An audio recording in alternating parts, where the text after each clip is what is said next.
আগে ছিলাম উড়িষ্যার ব্রহ্মপুরে। ব্রহ্মপুরকে অনেকে বেরহামপুরও বলেন।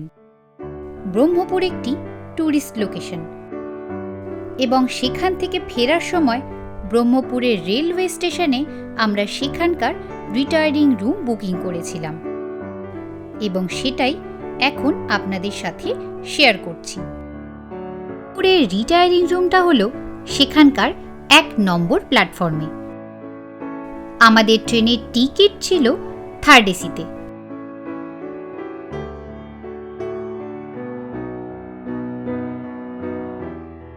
রুমটা কিন্তু বেশ ডেকোরেটেড ছিল।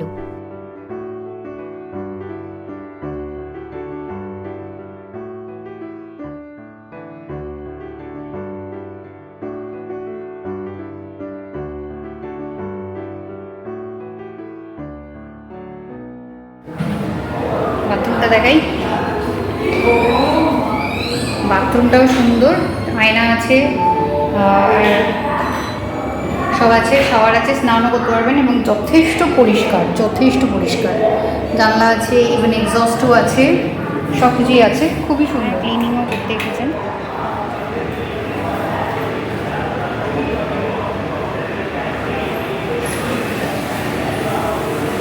ফ্যান আছে।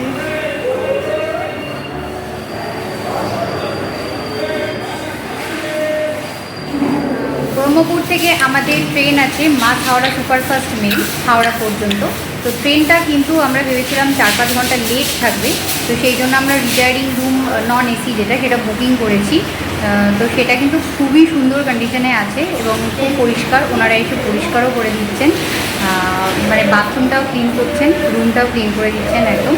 আর ভেতরটা অনেক বড়, অনেক চওড়া, ফ্যান আছে, সুন্দর ভালো কাজ করছে এবং ভেতরে ডেকোরেশনও ভালো, প্লাস বেডটাও বেশ বড়, ডাবল বেড আর কি, এবং একদম ক্লিন, খুবই সুন্দর। এক্সট্রা পরিষ্কার চাদরও দিয়েছেন। আর এই রিটায়ারিং রুমটা হচ্ছে 1 নম্বর প্ল্যাটফর্ম, কাঁচা পরিষ্কার।